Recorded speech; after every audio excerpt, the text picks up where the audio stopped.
Stage 1, pressing for flight. We're go for launch. Let's light this candle. Yes, sir. Reading you loud and clear. Clear. The clock has started. The clock has started. 5, 4, 3, 2, 1. Liftoff. We have a liftoff.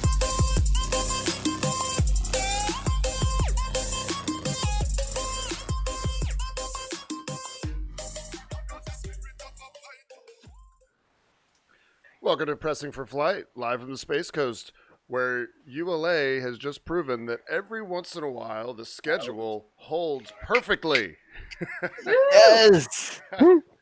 Yes, we had, obviously, we had our big launch today, at which I made a comment today when, I don't know, I think we were at lunch, that it almost felt like this was bigger than DM2. Right? Yeah. Yeah, there was a lot of excitement built up for this one. Yeah. Yeah. Did you guys feel that way? Like, did you feel that like there was I don't know. There's just something cool about it. Maybe it's the helicopter.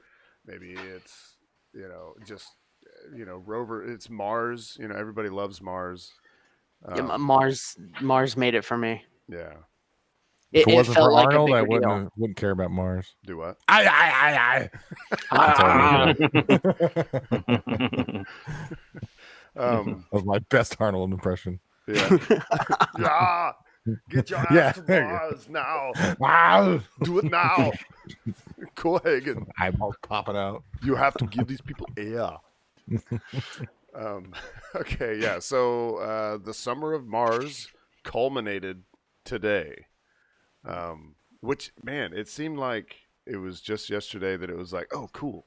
There's a bunch of stuff going to Mars. And then, like, rapid fire. Boom, boom, boom, boom. Yeah.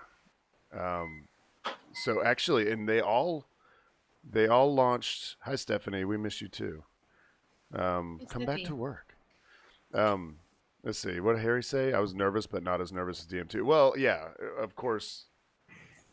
It is a little different in terms of nerves because there were people on board with DM2. And well, I don't know. Is there a little bit of an aspect of when it's ULA, you just kind of like sit back and just like, oh no, they got this. Well, I mean, it's been 12 years since they hadn't got this, so Right. Yeah. Yeah. And it wasn't any of the rockets that are flying now, right? It wasn't Atlas V. The last thing that blew up for them was a Delta 2. I think it might have been a Delta 2. It's been a while since ULA's had any kind of thing like that. It was the one that blew up and rained down solid rocket bits on Kennedy Space Center, right? Was that the last one? That was a long time ago. I I was underwater back then. Do what? I was underwater. I was still on the submarine. Oh, really? Yeah. Wow. Yeah. Ed Duncan in chat said, yeah, more relaxed because it was ULA. Yeah, Daryl has confirmed it was the Delts 2. Delts 2. That was back in 97? Yeah, and if you haven't seen it, it is spectacular. I was in school. I remember that. I was in school in Merritt Island, and we thought someone hit the building when it blew up. Because we didn't, they didn't let us go outside to watch rocket launches.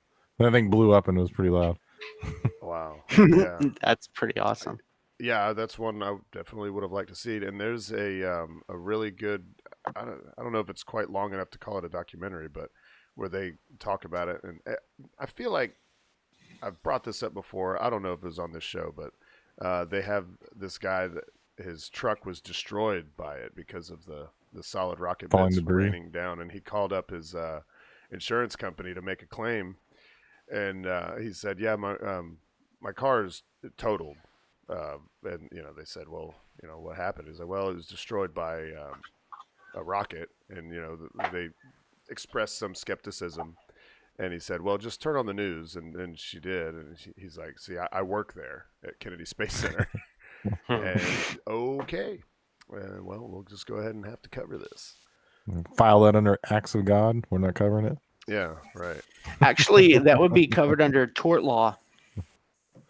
Define. And tort law, define tort law. So tort law is that law which pertains to who is at fault if something bad happens, right? You shouldn't have parked so close. Shouldn't have parked so close, that kind of thing, right? Who is at fault if something bad happens? Now, according to the Outer Space Treaty and thus international space law, it would be the launch provider unless it's international. If it becomes an international thing, then it is the country of origin. Right. Yeah. Well, they got that insurance for when they blow up. Does that also They do cover have insurance damage around?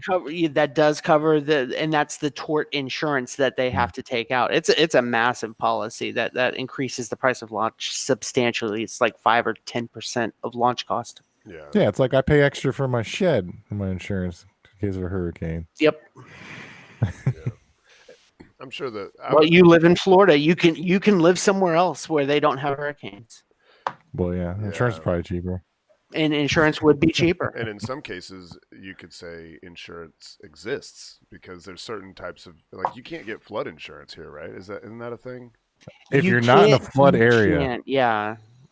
Like if you're not in a designated flood area, you can't get flood. Yeah, which is most of Florida is not in a designated flood area, but those floods happen all the time. It's crazy. Yeah. I'm not in a flood area, but I am within like 200 yards of a flood area. I was gonna say, and I can't do it because I'm too close to a flood area. Yep. Yeah, I just remember going to your place during Irma or driving around there, and there was a lot of water. Yeah, on Alan Shepard, whatever road or whatever.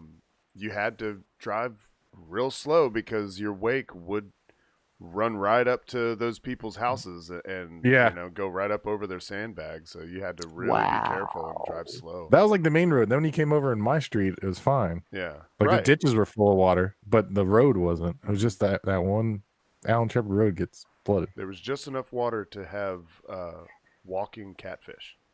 Yeah, I remember that. We were like, what is that in the road? Flopping around over there. It's a walking catfish. Florida. Yeah. That's awesome. Gerald says you should move to Louisiana if you don't want to be here in Florida. I like Florida. Yeah, Louisiana's kind of running low on the rockets. That's a true story. Well, they make them there. You know, I didn't introduce anybody or anything. Hey, I'm Stephen Marr. Look at me. Look here. I'll even click on me so you can see my cool patch. Pow! Yeah. Bam. Pow. Blazam. Pow. With me, I have Mr. Stephen Keagle. I'm sorry, I said that all wrong. I got your name wrong. Stephen, Mr. Keagle. Happy birthday, age of Big 4-0. Yep, I'm old. No. He got the best birthday surprise that we'll talk about in a little bit. Oh, okay. Oh, that's right. Yeah. He got a personal happy birthday. Oh, did you talk to my girlfriend? Matthew,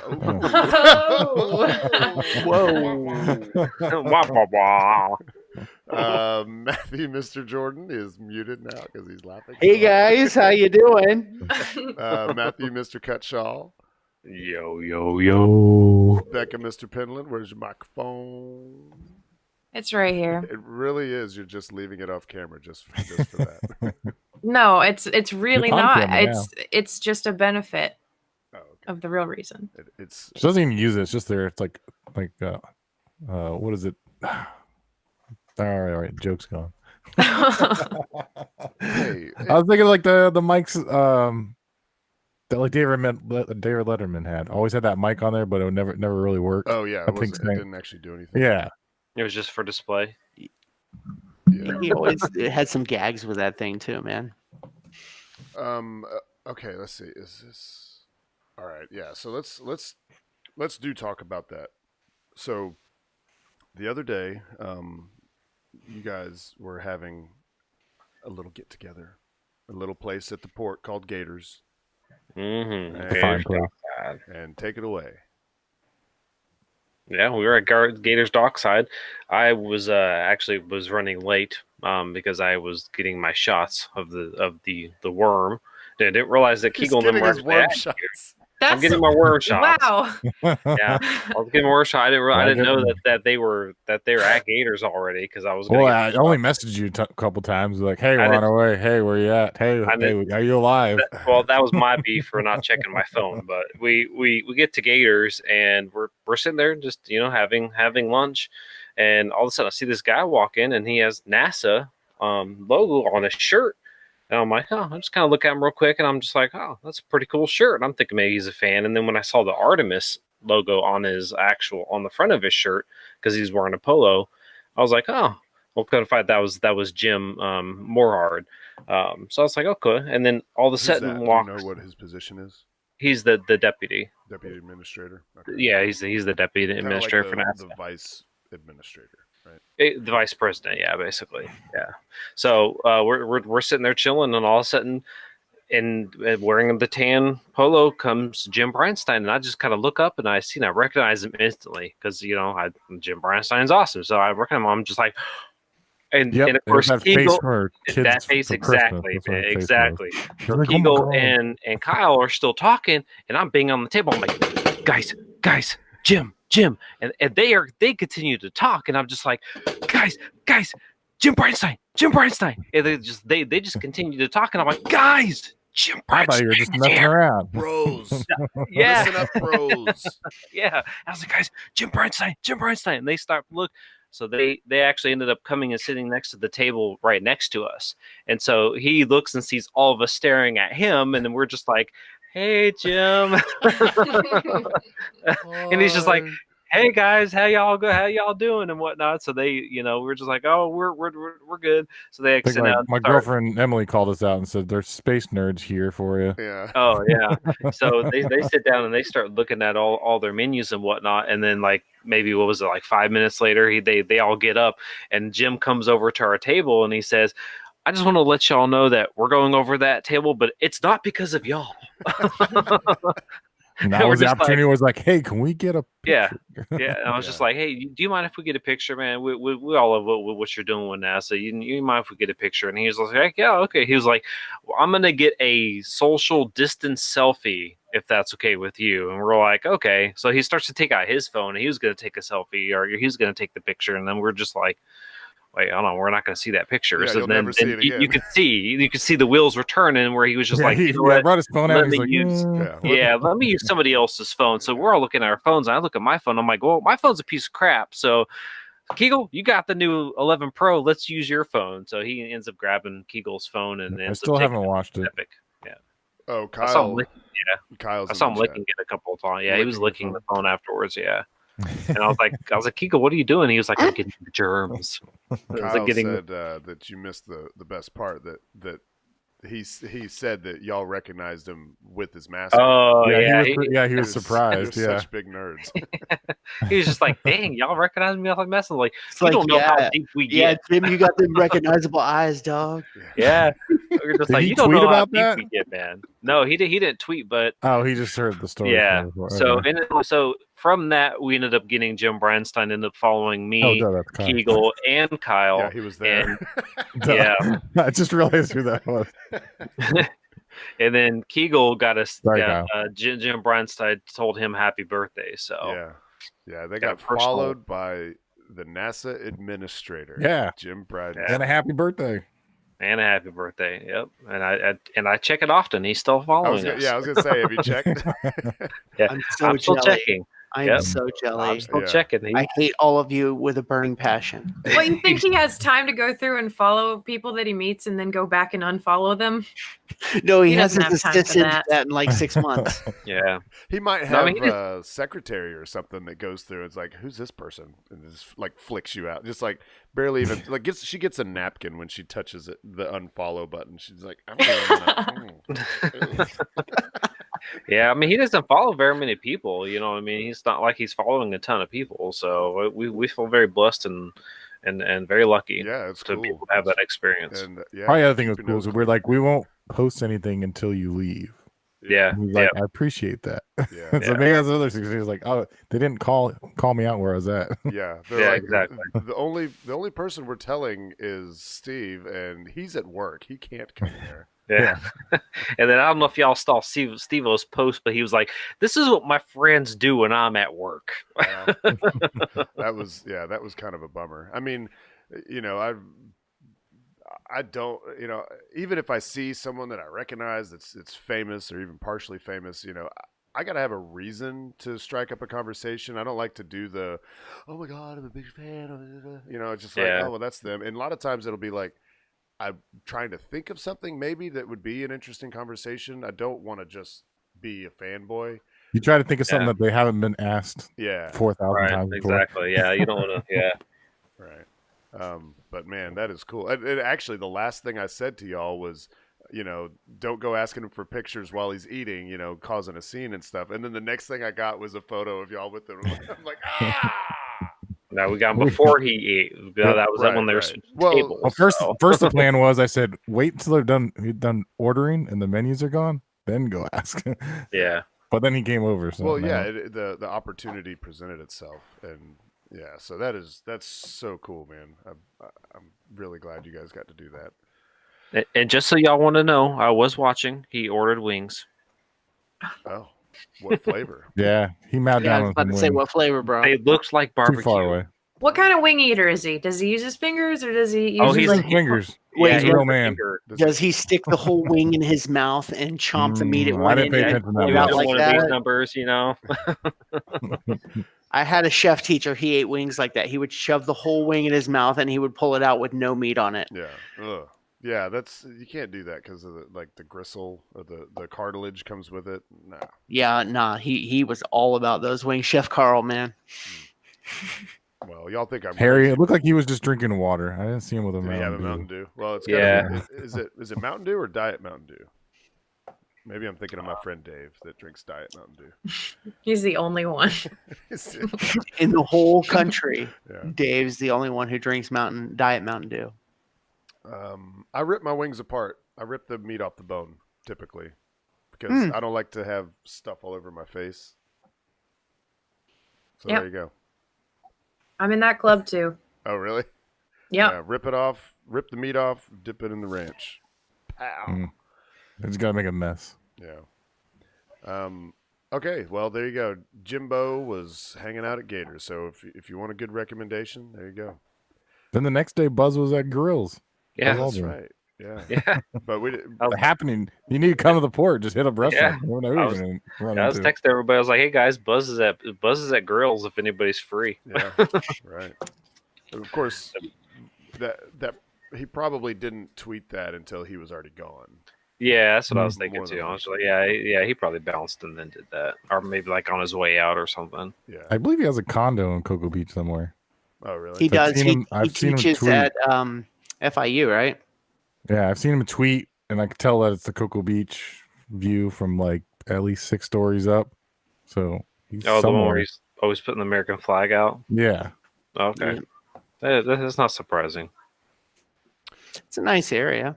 It's great. I mean, I saw Chris Ferguson. I am pretty sure I saw Chris Ferguson. I mean, I'm pretty sure. Hey, you Chris? And that was one of those situations where I'm pretty sure that's him, but I didn't want to stop and, bug him. You can't be like, is your name Chris Ferguson? Are you an astronaut? Yeah. Hey, Chris. Hey, what up, B? Okay, yeah. Summer of Mars kicked off. Oh, wait. Oh, shit. This is the wrong one. You got your timeline up? Well, actually, I did want to talk about this real quick just because it's not going to take up much time. Virgin Galactic unveiled the interior of the SpaceShipTwo. It is sexy looking. It is awesome looking. It's not the real thing.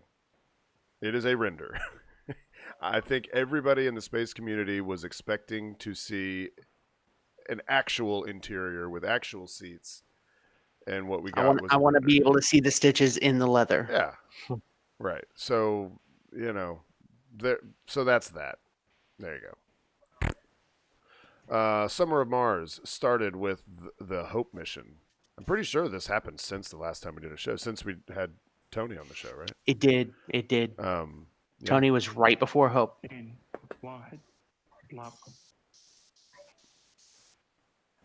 I love this rocket. Yeah. It looks like a Kerbal rocket. It looks like your standard core with the 2 little beginner boosters that you get in Kerbal. Yep. And it was pretty much flawless. Did they have any issues at all? Did they have any They issues had with communications or something? I Solar think there panel was a solar panel issue, but they were able to essentially mechanically jiggle it back into working order. Right, right. Yeah. I will tell you this: whoever got this screen grab, their home button does not work on their phone because that's what this is. This is a replacement for a home button. In fact, it gives you a lot of abilities, but that's what that is. When you see that, that means their home button doesn't work. Oh man, that's on the official Twitter too. Yeah. This is a screen grab, is what this is. This is not the actual stream. All right, and then just a few days later, China sent the Tianwen-1. This is a lander or rover. It is a lander, rover, and orbiter in one. Yeah. Another cool looking rocket. I mean, those flames. Look at that. Yeah, those flames are pretty sweet. Yeah. Yeah. That does look fairly sexy. It's pointy looking. Yeah, the flames. Yeah. That's the whole thing gimbaling is out of pointy the looking. engine too. Yeah, it's very. It's like it has edges. Yeah, and it's got the fins there towards the base. It's just mean. But...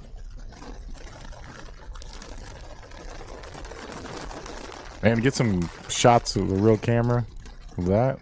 Oh yeah, man, that'd be some nice in-flight shots on that thing. Yep. Enjoy that trip. Gotta go to China? Yeah. Yep. It's not any worse than Florida. Yeah, right. Come back and give y'all a present. Be like, yeah, all y'all get the COVID. You'll bring them more COVID. I don't know. Aren't they already over it? I don't know. Who knows? Bringing y'all the original They've been version. over it, and then it came back, and now it's like small outbreaks. All right. Well, there you go. That's China's rover, and then began the wondrous campaign of Perseverance. And for me, that started with rollout. I got to attend rollout. I got to watch from the viewing gantry up there at Kennedy Space Center. It was the first time I'd ever been to the gantry, and I had driven past it, so I knew its proximity to 39A. But I would love. Yeah, it's the one along the Rover Road, or for the Crawler Road. Yeah, the Crawler Way. Yeah. Yeah, it's real close to 39A. I would love to watch it launch from there. If they deemed it safe, I would totally do it. Yeah, they do launch viewing from gantry. Not for 39. Not for 39A. Oh, not for 39. Roast you. It's a little close. Just a little. little dangerous. The part that I like the best about this, the wide one here is all just continuous every 2-second shooting. Hang on, give it a second, because it it pauses here, and then it starts creeping, and then at some point they hit the gas. Wait, you'll see it. It's like we're moving. It is so cool and weird looking. Yeah. For how quick it's moving and how smooth. Yeah. It's very strange. Yeah, just any photographers out there. It's 2-second intervals on the wide shot, and then I was doing 1-second intervals on the tight ones. As it crawled, it is 1 mile per hour or slightly under that. Yeah, I'm not. Well, let's see. I think that's what Tony said last time. It was just under a mile per hour. It's a third of a mile. Well, I guess with the pauses, yeah, because they did pause, and I don't know if surprised is the word, because when you're watching something for the first time, you just assume they're doing stuff that you're not expecting to see. But the fact that they paused at those different points, I don't know what they're doing. Right when it comes out, they pause, and then whenever they get close, they get close to being within the boundaries of the pad, they pause again, and then right when they get to the lightning towers, they pause. But anyway, yeah, it's a third. It took 50 minutes, at least roughly, because it was 50 minutes from the first frame to the last frame that I took. So that's how long it takes to get Perseverance to the pad. Now than 40, that thing went faster than me walking that same distance. 40 minutes? No, now that I'm 40, I'm old and I don't go as fast. Old man that joke. thing will beat me. Oh, gotcha. Let's see, and then what's next? Oh yes, and then the next day was remote setup and Atlas looking awesome on the pad, and I have determined that Atlas is my favorite in terms of aesthetic. Yeah, it's just the coolest looking. I mean, if Delta 4 Medium was still flying, it would be hard to decide between the two because they're both really cool looking. But as far as active rockets, I think it looks cooler than the Delta Heavy. Just because it's got the the different colored core, and it's got the boosters on the side, and then especially with the the 5 meter fairing, I don't know. It's got shapes. It's got colors. Shapes. Got curves. She does have curves. And in the pad, I love the pad. Whenever I was picking up cameras, I was walking back to the car, and I can't remember the guy's name, but we were both kind of walking the same direction, and he was like, "Man, this is awesome! I've never been out here before. I love it." And they were hosing down the pad and everything, and I was just like, "Yeah, this is the best pad to shoot at because it's you're inside the fence." You can go basically anywhere. I mean, in that semicircle, because you don't even want to, but you're not allowed to go on the back side of the pad. And they give you so much time. Usually you get an hour. This time we had an hour and a half. Dang. Yeah, that's awesome. And I was soaking wet by the time it was done. Next time you're out there, get the face. Get the what? Get the face. Next time you're out there, let's see if you can get a picture of the face. What you talking about? So this picture you have up here on the screen, right on one of the corners there, Tori just tweeted about it, that there's actually a little face right there. Oh, I do remember that being a thing, some previous launch that it was mentioned. I'm sure I have it in some photo because I've taken panoramas from there, so I've zoomed in tight and I've seen it. The face. Yeah, I got to get the face. But yeah, it's a beautiful pad. I love this pad. Countdown was perfect. I mean, there was just no issues at all.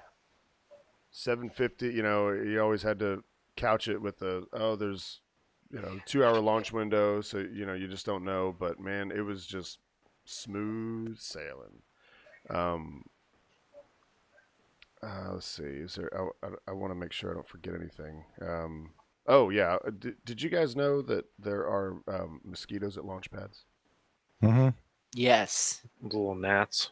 No mosquito. Well, those two, the no-see. I would think there would be mosquitoes. There's a lot of standing water in that Yes. flame trench there. Yeah, and actually, this is kind of muddy. Not like your foot doesn't sink in, but it's definitely soft ground. Whereas at pad 40. You go to hammer in your stakes, and you get about an inch or two in, and you hit something, rock.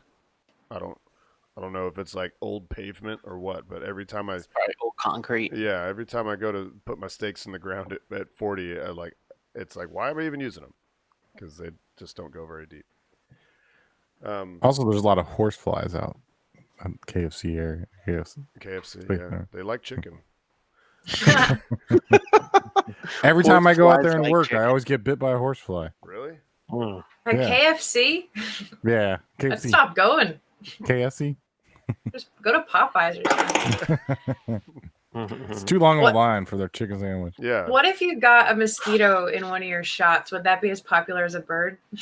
This would have to land on the lens. Yeah, and it'd be just Stranger things have It's so happened. small. super blurry. It'd be just Yeah, it wouldn't be focused. so blurred out. I'd rather have like a dragonfly. That would be cool, or a butterfly. Yeah, dragonflies and butterflies are bad. What if it was a dragonfly when there was a dragon situation? That would be awesome. Yeah, that'd be cool. Look at it. She doesn't even have a camera yet. She's already coming up with all these ideas. She's gonna start throwing down dragonfly seed at the launch pad in front. Tell me, I got this little Samsung you can. Oh. No, I'll see. Play with. Is that a? Okay. You can put different lenses on it. I think I got a 200 millimeter lens for it too, or 150 or something. I don't know. Really? That little thing? What? Yeah, it's 20 megapixel. This is my first camera. Is it a mirrorless? Yeah. Little Samsung NX1000. I mean, it looks like a point and shoot, but that's crazy. You can change the lens. Yeah, it's got changeable lenses. Can you? And it's got manual mode. I know some point and shoots don't. Yep. It's got manual. It's got all the standard. I don't know if you can see it. Yeah. Different. Same it's wheel. got various options. Which I have no idea what any of those options are. I took a camera with me out there today. I had no idea how to use the piece of equipment that was strapped to my chest. Did you get anything? I was like, I should have asked you. I just did this. I just did this the whole time. I was just click, click, click. I haven't even checked the card yet because I'm like, I'm sure I got nothing. It was his first time out there. Too busy looking at the rocket. So I was too busy looking at the rocket to care about taking pictures of it. I was living in the moment. Well, let's go ahead and look at what you saw. So Matt and Matt were operating the stream for Next Horizons out there at the press site, and I went ahead and queued it up to the launch. And whenever I was watching it earlier before the show, it dawned on me how like kind of jealous I am in a way for people that aren't focused on photography, because you know when you're looking through the viewfinder, you know, I've got a big lens and I get to, you know, I see things that you're not seeing, of course, you know, I'm seeing up really close, but there's a lot of stuff in the wide view that you don't see when you're looking through the camera lens.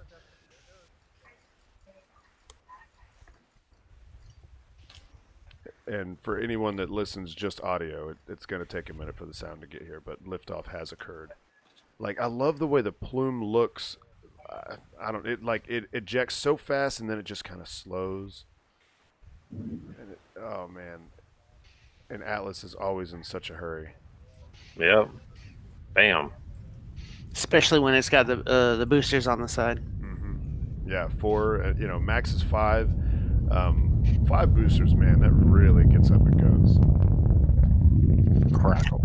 I love how it was like you saw it going up and going up and going up, and it was like a good 10 seconds before the sound hit us. Yep. It was just, you could almost, like, the water wasn't really calm enough, but you could almost see the sound wave coming across the water. I know I felt it. Like, I knew when it was coming. It was like, boom. Yeah, it was like, oh, man, that's like, awesome. You'll feel it in your shirt. You'll feel like your shirt vibrating, right? Yeah. Yeah, and the sound doesn't do it justice because there's this crackle that happens with a launch when you're that close that you just do not experience in audio. You sort of get it, but it's nowhere near like the crackle that you can actually, you feel it in your spine as it's going up. It's the most amazing experience. Yeah, Kyle said that most of the time he doesn't even notice the sound because he's so focused on taking pictures, which is definitely a thing. I noticed that today, that I was not absorbing the sound aspect of it. Sometimes I do, sometimes I don't. Sometimes it like takes me by surprise, and then sometimes I'm just so focused on the photos that I don't.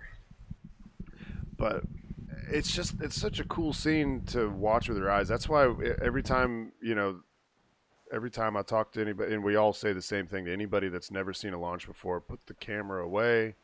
And just watch it with your eyes, because there's just so much going on. There's so much to take in whenever that's happening. Yeah. What was I gonna say? It's great the weather hold out. Yeah, the weather was beautiful. Yeah, it was almost 100%. I mean, it might as well have been 100%. It was beautiful out there. Good day. I stepped outside my back porch and watched it and snapped a couple photos. So we were talking about how quickly Atlas gets up off the pad, and there was a video that Tori put out that I think kind of goes along with that.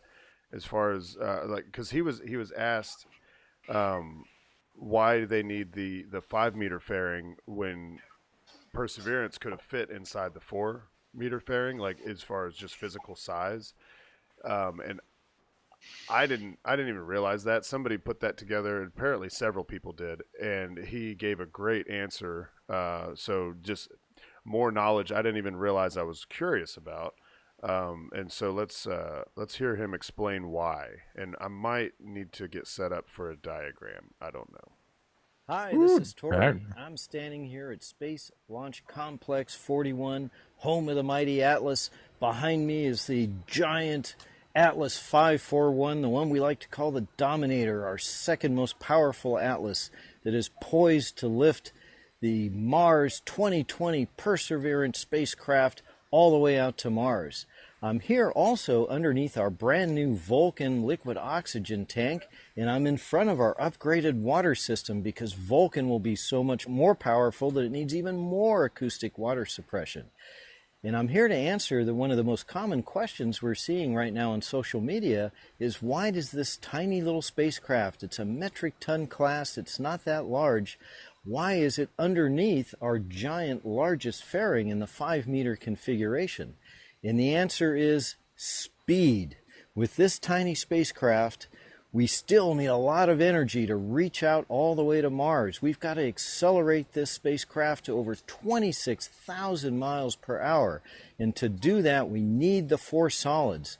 So in addition to the 860,000 pounds of thrust coming out of the center core, we've added 4 solids that at ignition at liftoff will each generate almost 350,000 pounds more thrust.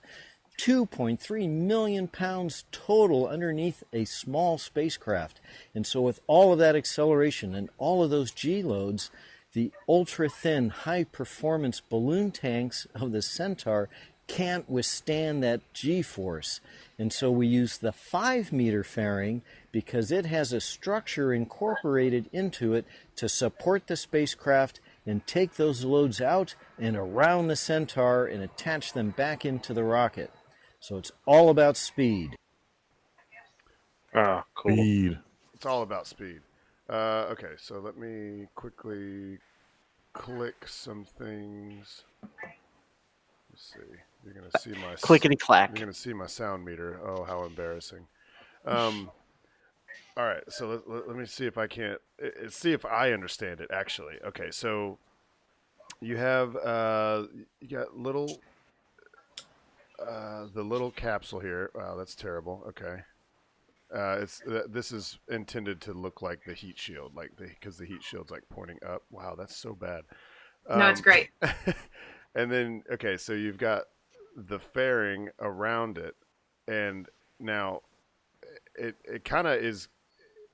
It's kind of going out of the fairing. It's kind of it's fine. They don't mind. It's kind of misleading because they're doing tests. They're doing atmospheric test while they're launching. Okay, all right. Now you see how it looks like this entire thing is the fairing.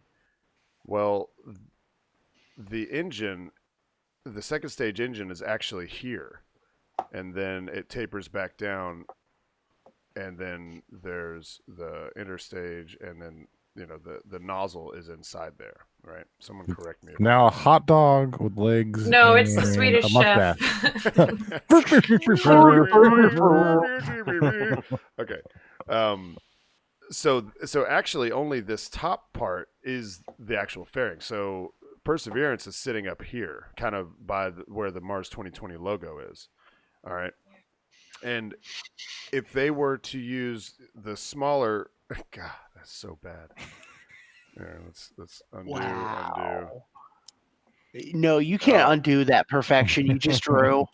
So that's what I want on a shirt. That right there. Right. That's, so that's our new logo for Pressing for Flight. Let's say it was sitting. Okay, in that case, it would be sitting like directly on top, and just the fairing would just kind of be like kind of hanging out by itself. But the way I understand it, the way this structure is, like the beefiness is like in the walls around it here.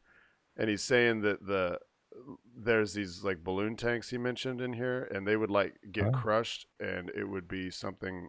It would look kind of like this. See?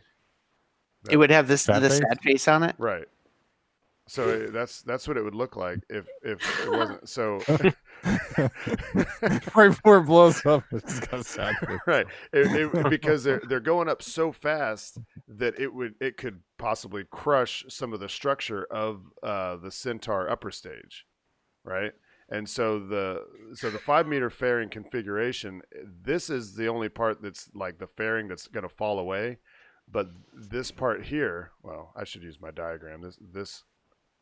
This part here has more structural integrity and protects that Centaur upper stage from getting crushed and going like this, you know what I mean?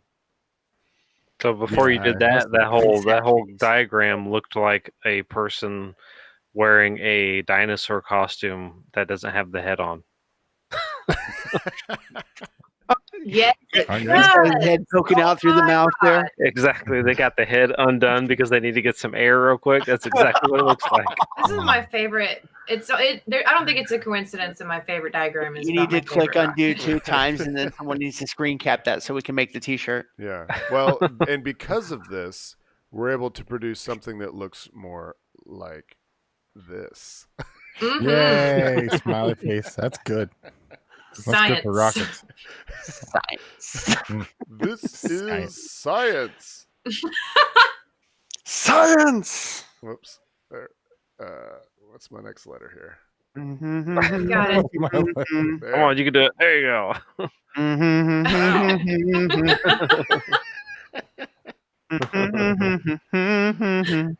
All right. Okay, now let me get this fixed back. Okay, cool. Yeah, so that is how rocket science works. I hope everyone understands. Yes. You turn the face from a frowny into a smiley face, and that's all you have to do. Yeah. Yeah, so there you go. Stephanie said in the chat, "No, really, it's great." No, no really. Don't get me going. Don't get me going. No, really. No, really, it's great. No, really. It's great. Really. No, really. It's great. It's great. No, really. It's great. No, we got him going. Really. It's great. Oh no. No, really. It's great. I thought I was having a seizure or something. No, really. Hold on there now. No, There was a really. glitch in the matrix for a second, It's great. man. No, really. It's great. Okay. Some people are be the not name going of to the have the show. patience for that. Okay. So, all right. We had a I'm beautiful... turning over Joe Rogan. I guess we still have a lot to cover. It's already 45 minutes in. All right, so that was that. Okay, so we had liftoff, and we had remote pickup, and I was very pleased with how everything turned out. Yeah, kind of good. For you photography nerds, you probably already knew this, but I learned a new thing, and hopefully someone can remember the word. But you know how you can do local adjustments? That part I've been familiar with for a long time. There's one slider in Lightroom, and I've only found it when I'm doing local adjustments. But it's right under the noise slider, the noise canceling slider. Or noise, I know the noise word. reduction. I can't pronounce it. Okay. Well, but I can spell it. What I did is I painted, with my noise or my local adjustment brush, I painted just the sky part, okay? Because I was seeing a ton of noise, because if you probably already figured this out if you're into photography, when you have noise, most of it shows up in the dark areas, because you're trying to bring out detail that's just not there. So I painted the sky parts, and I used this, what is it called? Moire. Moira. How did you say it? Moira. Moira. And what was the definition of that? Do you still have that pulled up?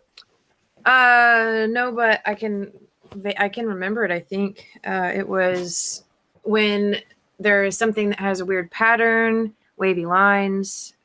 You know what? I'm just gonna look it up again. It is pronounced moire. Moire. It's a pattern that occurs when a scene or an object that is being photographed contains fine repetitive details that exceed sensor resolution. As a result, the camera produces strange-looking wavy patterns. Mm-hmm. Yeah. Like Daryl's rocket picture you had earlier? Yes. Oh, can we show that? Yeah, I don't know what happened to that. Can we show? Let me. Yeah, I'll finish this thought. But yeah, so you paint this stuff, and when if you have like if it's a portion of sky or some solid color, or maybe with a slight gradient, as obviously there's a slight gradient here where it kind of goes from like a purpley color to black. Instead of using the noise reduction, I used the moire, and it smoothed it out nicely, I think. I mean, much better than the noise reduction did. There's still, if you zoom in, I'm sure you're still going to see a little bit of that graininess from trying to bring out detail. But yes, let's quickly look at Daryl's awesome photo. Oh wait, I'm just gonna tweet. Do it, please. Just tweet Daryl. At Daryl. Oh man, with like a frowny face. Wait, where? Oh wait, did I not? Oh wait, I'm on his. Oh, I'm just looking at his retweets. Where's it at? Come on, man. Where are you at? Oh, there it is. There it is. Oh no! Wow. I don't know how you did that. It's incredible. That is some kind of epicness. I feel like I should use my Twitter joke again. You need to get a little blue pill for that. Oh yeah. We'll straighten it right out. That's exactly what I was thinking when that popped up. But it's been a very long day. Daryl, you gotta tell us, man. Like, how is this is it a screen capture or is it like a single frame from a video? Because I can see with the video, like it has the rolling shutter thing, but how? Or did it really happen? He said that's what I. Is that what really happened? It's Photoshop to make the butt look bigger. It's what really happened. He's the only one that got this shot. Oh, yeah. Harry suggests stabilization. Oh, something weird about the EOS R. Is that the new one? The new R? There's too much of a delay. Like, explain you witch. Yeah, explain. You witch. Yeah, I've never seen this before either. I mean, the rolling shutter, I do sort of understand, because when you're doing a fast shutter, in the camera, it can't open and close fast enough to produce a 1/6000th of a second. So it actually, like, there's the two little slits, and it'll go from top to bottom, and it'll go quickly, and just let a little bit of light through that slit. But as it's going down, if anything changed in the scene, that will be reflected onto the sensor, and you'll get that's why, like, if you see a picture or a video of like airplane propeller, it's going super fast. They have these weird shapes to them. Like you guys know what I'm talking about. Yeah. There's videos out there. Just look up rolling shutter. But I just so Daryl's just saying Canon's mirrorless. Yeah, is this something with the mirrorless? Is this a reason? It's like a firmware update or something. Is this a reason to not have a mirrorless camera? Yeah, I don't know, Harry. Harry asked if he's shooting live view, that shouldn't happen. Yeah, Kyle said probably grabs lines from top to bottle, of course. He meant bottom. Yeah, Kyle. Yeah. It is awesome though. It is such a funny picture. And I hope you got some that you're really proud of, and we're not laughing at this one should have more than 92 likes. Yeah. Wait, I haven't liked it yet. Oh wait, I haven't retweeted it yet. Here, let's retweet. I retweeted that earlier today. Prepare for the like storm. Yeah, Prepare for the like storm. Everybody go and like and retweet Daryl's photo. All right. Yeah. So there's that one. This one, basically, it's very similar to the Falcon 9 one that I took the last Falcon 9 launch, which was kind of practice for this. So that one turned out pretty good. I think that was pretty fire. I think I may have done better with the Falcon 9 one. These solids, man, they're bright. It's hard to tame them. Daryl said, "I'm up to 92 likes." Oh, his normal pics didn't even get that much. And then with this one, I kind of went through and I did more local adjustments with this batch than I typically do. Usually, I just use the sliders and then kind of end up with something that I'm happy with.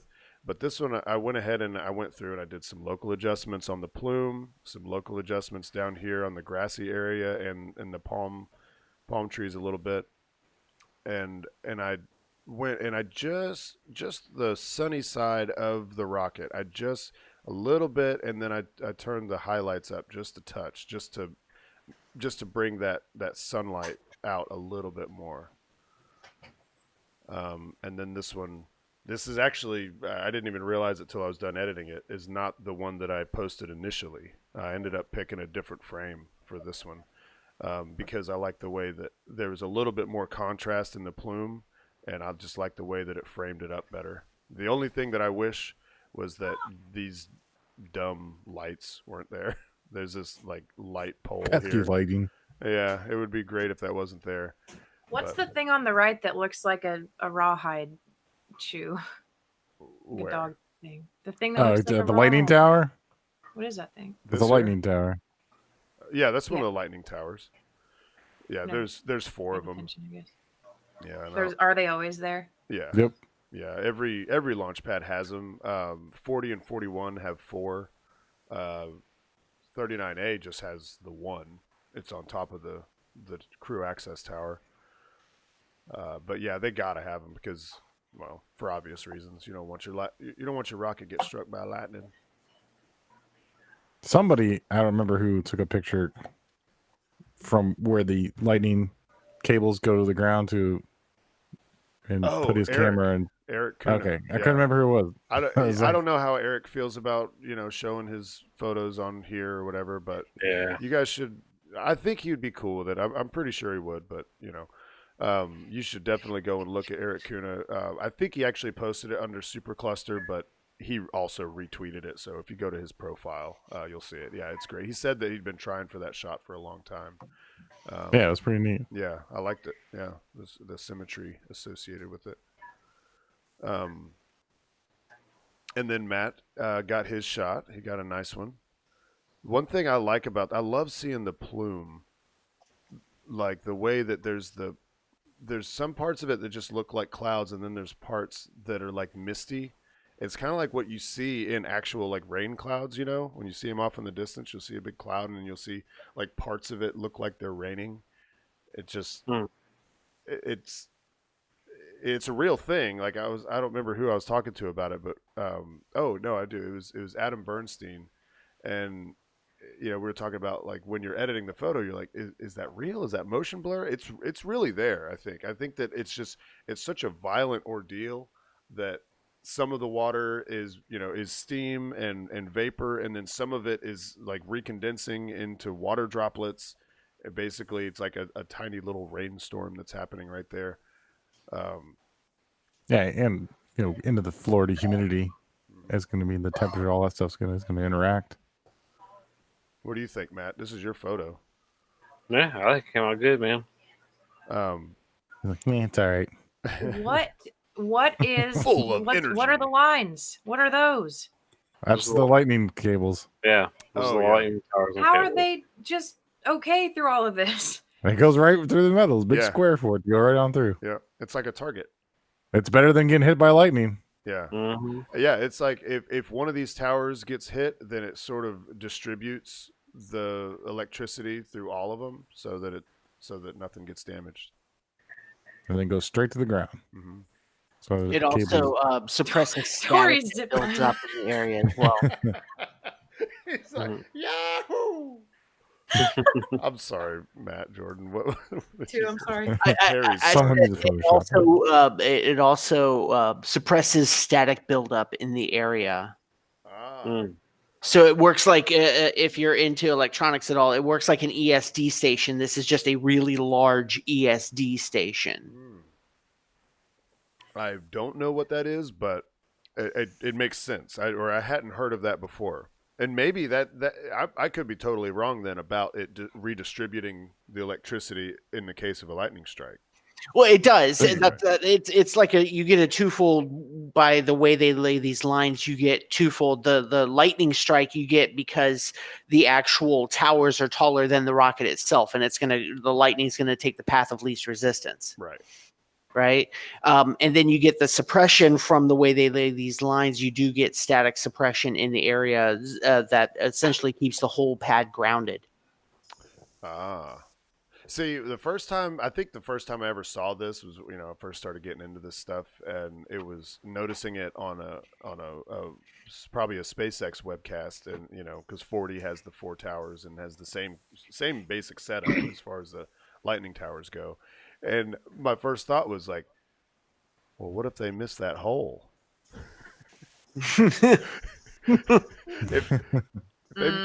If they miss that hole, they're having a really bad day. Yeah.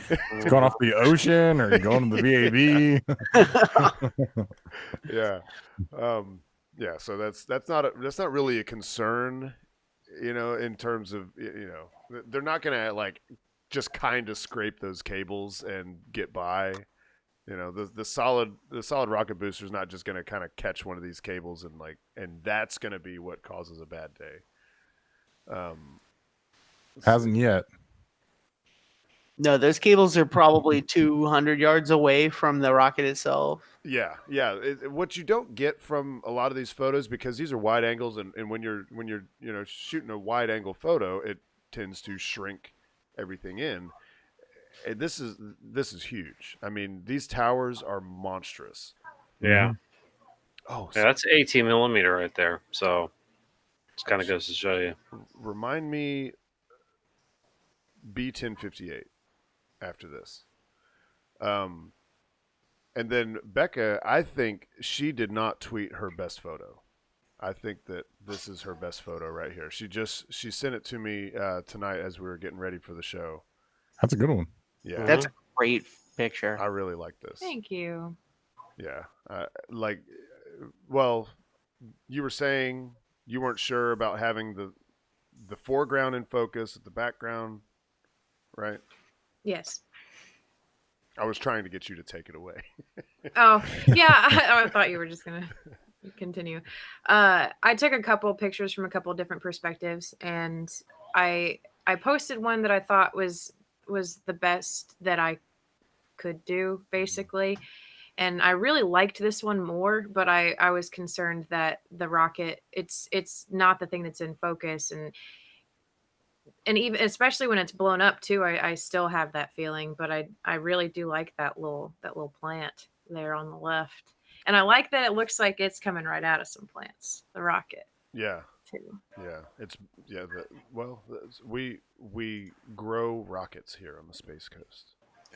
when the plants bloom, rockets shoot out.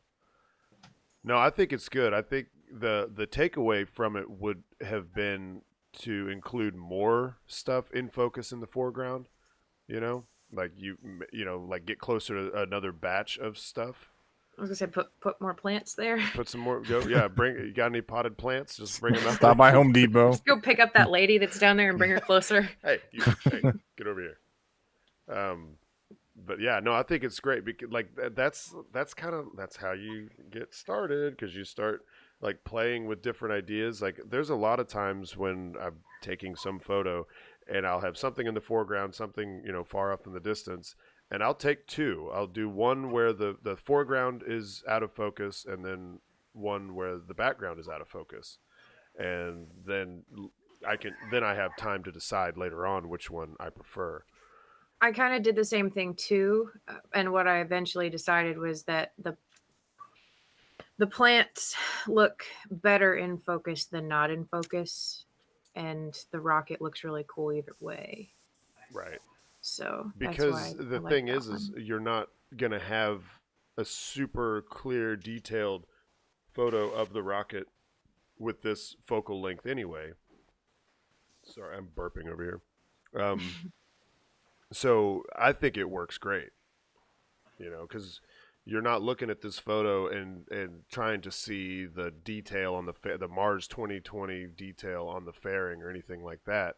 And that's one of the great things about. You're not. I mean, I don't know. It's right there. Don't do it. So good. I forgot what I was going to say. I would. Well, we were talking before the show, and Matt brings it up every time we talk photography with you. What do you keep asking her? Because she needs a camera. Got one Listen, right here. Yeah, I'm thinking about it, and I'm really having a really good time. And when I actually get a picture of something that I'm trying to, like when I actually achieve something that I'm trying to do, I feel really, really excited. Like it's really fun, and I'm having a good time. And I do think that I'm on my way. I'm on my way to probably buying a camera. Yep. Makes your heart smile. Yeah. Oh, I know what I was going to say. It's the Atlas V. It almost always has solids on it, and so it creates that trail, and that really adds to a photo. Like if this was a Falcon 9, it would be a little blip of light up there, and then it'd be this, just a little blip of light. But Atlas V leaves you a nice trail all the way up. It's great. Daytime streak is what we call that. Well, I mean, it's not even it is. It actually, yeah. It's like with the Atlas V, you almost don't even need to think about doing a daytime streak because it leaves that trail behind. Yeah. Right? All you got to do is focus on your framing because you don't even have to worry about it because you already know it's going to leave you a trail. So that's right. One of the reasons it's my favorite rocket. Yeah. Right. It's nighttime streak shots, which, by the way, we do have one coming up here on the 6th if it holds. This Starlink seems to be just keep getting pushed back and pushed back and pushed back and pushed back and pushed back. Eventually, this Starlink will launch from 39A, and it will launch the Starlink / Black Sky payload. This one on the 6th, 1:33 in the morning. Yeah, where did that come from? So that's Baylor. Oh, okay. So if that's being the case, we got nighttime streak shot. So if you're able to get a hold of Keagle's camera by then, Keagle, does it have like a port on it where you could plug in like a trigger, like a shutter release? No, probably just timer. It probably doesn't even have. Got HDMI. Does it have bulb mode? If it doesn't have bulb mode, it's not going to work. Yeah, maybe that's cool. We'll play around with it later and see. That way, Bekah can attempt her first streak shot. It might be something you can Oh, try yes, they with. call her the streak. You might be able to try it with your phone. Look at that. Okay. There are apps that'll allow you to expose for an extended period of time. And actually, we're really crossing our fingers because we've got a couple friends coming down from Tennessee that have never seen a rocket launch before. It does have bulb mode. Oh, it does. Yep. Oh, cool. Well, what's the widest it'll go? Does it say? What? With the widest focal length. Mm-hmm. Yeah, I don't know if it says. Well, you said you can change out lenses. I don't know. The focal? Well, like, does it go 8mm, 10mm? Oh, for this lens? It says 20 to 50. Yeah, 20 is not enough. It's got to be lower. Yeah. Well, anyway, we'll cross that bridge when we get there. B1058. I have no photos, and that's because you can't take photos when you are traversing across Kennedy Space Center or Cape Canaveral Space Force Station. And I will call it Space Force Station because they called it that on the stream today. But we did drive by 39A, and lo and behold, old 1058 was sitting outside the hangar, and it was awesome. It's only like the second or third time I've ever been that close to a Falcon 9 or any rocket, like that close. That's close, man. Let me tell you. I was like 20 feet, whatever, I'm on the right side of the road because we're in the U.S. It was on you got the left side of the road, and then bam, there it was. And man, the detail you can see in those scorch marks is just insane, you know. And one thing that I made a mental note was because the angle of the sun allowed me to see the sheen in like it's still glossy. Okay, there's if you mention scorch marks or sootiness of a Falcon 9 booster, someone will come along and correct you and say it's the other thing. It's not sooty, it's scorched. Or if you say it's scorched, it's not scorched, it's sooty. I think it's scorched. I'd love to have someone from SpaceX actually tell us, but it was still glossy looking, right? And if it had accumulated soot on the outside, if you've ever take a piece of glass and hold a lighter under it, and you get that little soot layer underneath, on the glass. Mm-hmm. It becomes like a matte finish, right? It does not look like that. It's still glossy, so it seems like it's a scorch. It's a burning or something, but it's still not enough to make it where it's not glossy looking. I just thought that was super interesting. Thing is big, man. It's so big. And whenever we were on our way back, I think they had been like, wait, what that's outside while the media's going by? Are you guys crazy? I mean, everybody knows the rules, so hopefully, everyone followed those rules and did not take any pictures. But yeah, they had rolled it inside by the time we come back after we picked up our cameras. But that was it was super neat. Anytime you get a chance to be that close to something like that is just so awesome. Let's continue. We're well over an hour. Okay. Well, we're now at this point we're on I don't know. Borrowed time. There you go. Thank you. All right. So the other big thing that we're waiting for is for Bob and Doug's return, and Gavin of SpaceX Fleet is providing coverage of it, and he has put out the landing locations, the potential landing locations all around Florida. Now Pensacola. NASA, you say Pensacola? Yeah, definitely Pensacola. There's no way, man. NASA has said that it is going to be off the coast of Florida. In fact, they got me the other day when they tweeted out that Bob and Doug are going to splash down off the coast of Florida. I was like, yes, confirmation. And then I'm like, oh yeah, Pensacola is still Florida. It's still a coast. Yeah, it's still Florida coast. Pensacola actually was at one point the capital of West Florida. Oh yeah! Wow, you're going back. Way back. Yeah. Florida actually used to be two separate states, or not states, colonies. Yeah. So these are the potential locations. You got Jacksonville, Daytona, Canaveral, Tampa, Tallahassee, Panama City, and Pensacola. You'll have Go Navigator on one side and Go Searcher on the other. At the moment, I can't remember which is where. If anybody can, go ahead and blurt it out. No takers? All right. Because I don't remember which is which, but no. Well, unfortunately, right now, actually, this is old because there's a hurricane coming through.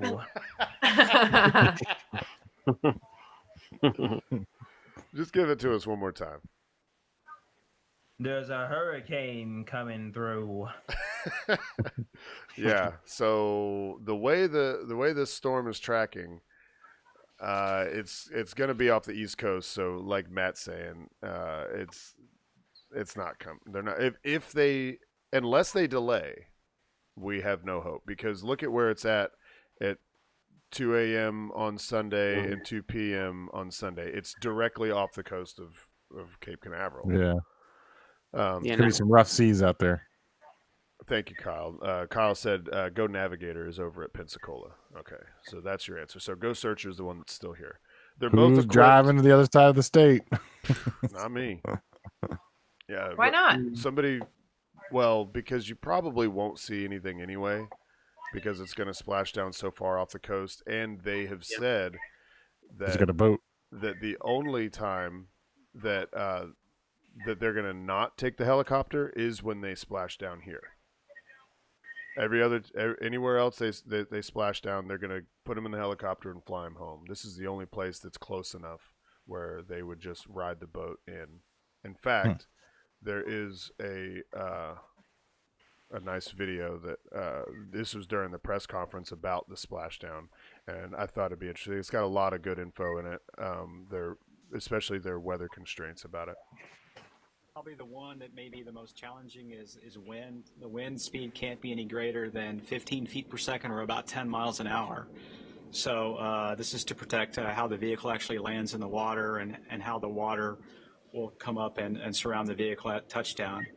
The next criteria is really waves. So there's a certain amount of wave height and wave period that we have to have within limits, and that really has to do with, again, as the heat shield impacts the water, protecting that from a structural capability. We don't want any rain within the area. We don't want the parachutes for the vehicle to get rained on, or any lightning.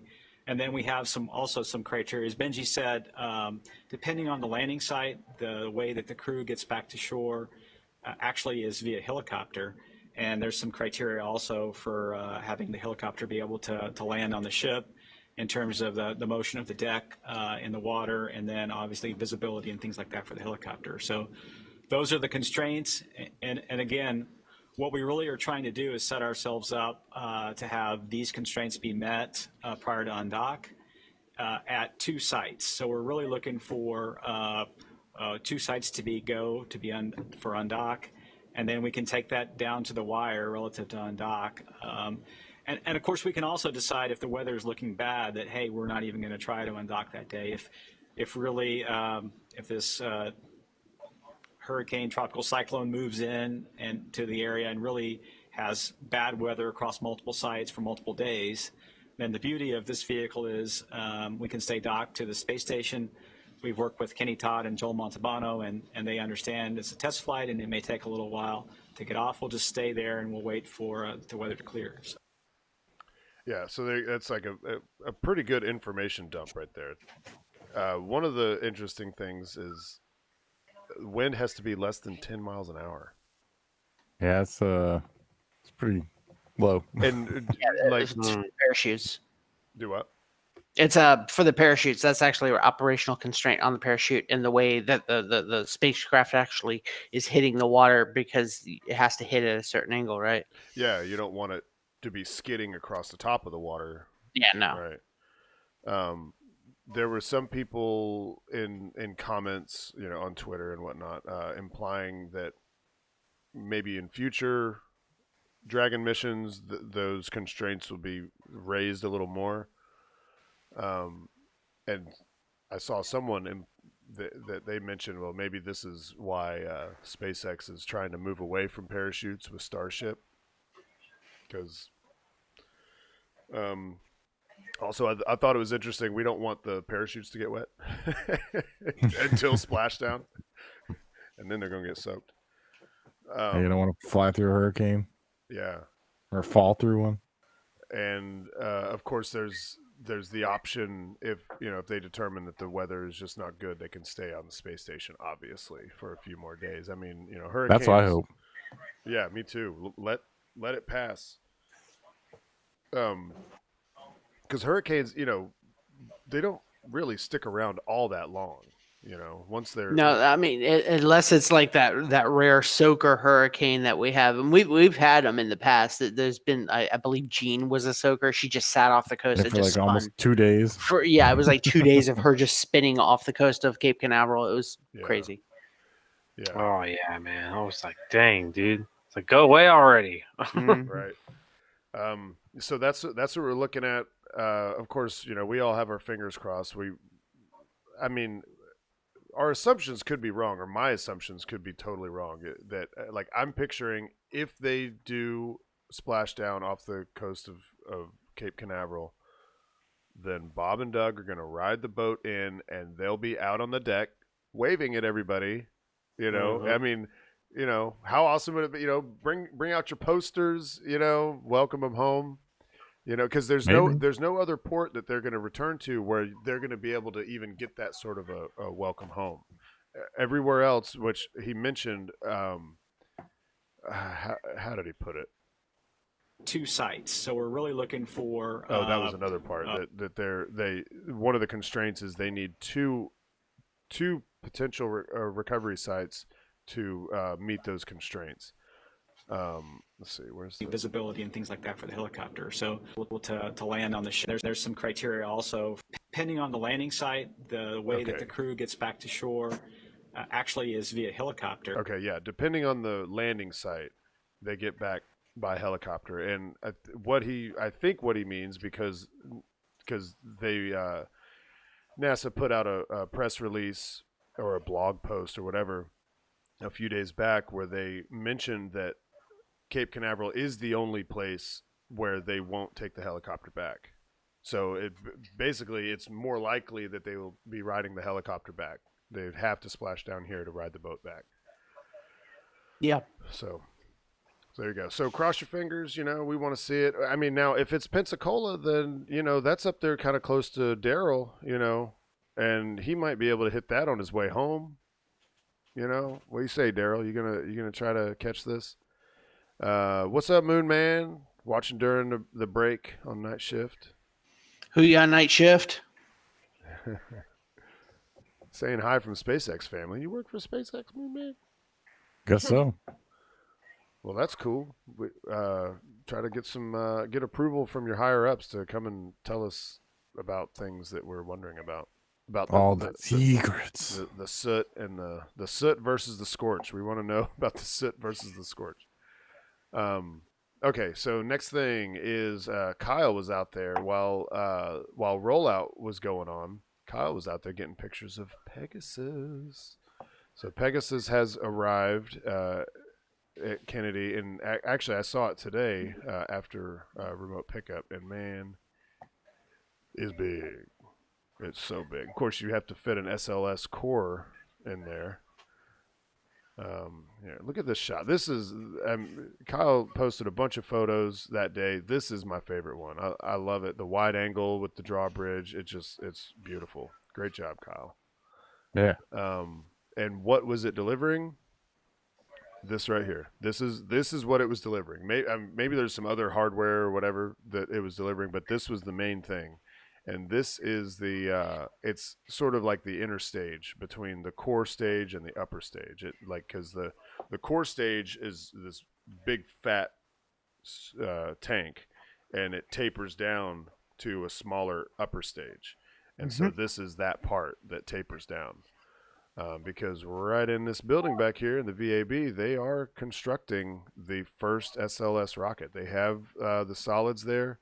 Now they have this piece. Obviously there's still a lot more to do. They still need to do the green run, which is like basically a full duration, and not full duration. Like sometimes SpaceX calls a full duration. Like SpaceX did a static fire today of Starship, by the way. And Elon referred to it as a full duration static fire. This ain't that kind of full duration. The green run is a full duration. Whatever the length of time that the core stage will be burning for a normal SLS mission, that's what they're going to do. So once they're done with that, then they'll ship that core stage here. And what is next? Oh, okay. Well, finally, the last thing that I wanted to touch on is we kind of already touched on it. The fact that, of course, I Still Love You has already done a U-turn and is heading back to Port Canaveral because 7 a.m. We just have to assume it's because of the storm that's coming. There's a hurricane coming through. Yeah. And so of course I Still Love You is on her way home, and hey, my favorite photo from today. and then of course, what is in this pen? Hey, he's up to 108. Yes. Moving on up. All right. Does anybody else have anything that they want to bring up? I can't wait till February to see a helicopter fly. Oh, thank you, Daryl. LVSA. Yes, man. Oh, wait. What did I do? I skipped some stuff. Oh man. Oh well. You totally must have I skipped had something. I had these videos. We got next week. I had these videos pulled up, and here's what I'll do as Ingenuity. we're kind of closing out. I'll go ahead and play the Ingenuity. Yeah, I don't know what I think I had one of my tabs misplaced and I skipped ahead. But yeah, that helicopter is going to be so cool, and this animation, it is just it's a render animation, whatever. It does show Curiosity's head pointing up as the helicopter's flying around. I'm really hoping we get video, not just like still photos that are kind of pasted into a video. I want a video of this little helicopter Ingenuity flying around on Mars. Oh man, like it is so cool. They're doing so much. They're testing out oxygen production. They're gonna lay down some caches of Mars samples, and we're going to pick those up. It's going to be a while. We're talking at least 10 years before we actually get those samples back. But, man, it's just super exciting to be able to take those samples and take them into any lab on Earth and find out whatever we want. So, yeah, super, super exciting stuff. Is that it, everybody? Think so. That is it. All right. Well, thank you, chat. Everybody, let's see. Daryl, Kyle, Moonman, Harry is there. We had a few earlier. Stephanie. Ed Duncan. Stephanie is there. Yeah, Stephanie was there. Was there. Yeah. I don't know if she is. She will say hello if she is. Jason Griswold. Everybody, thank you guys for tuning in. And we will catch y'all next week. Shutdown sequence initiated. Shutting down.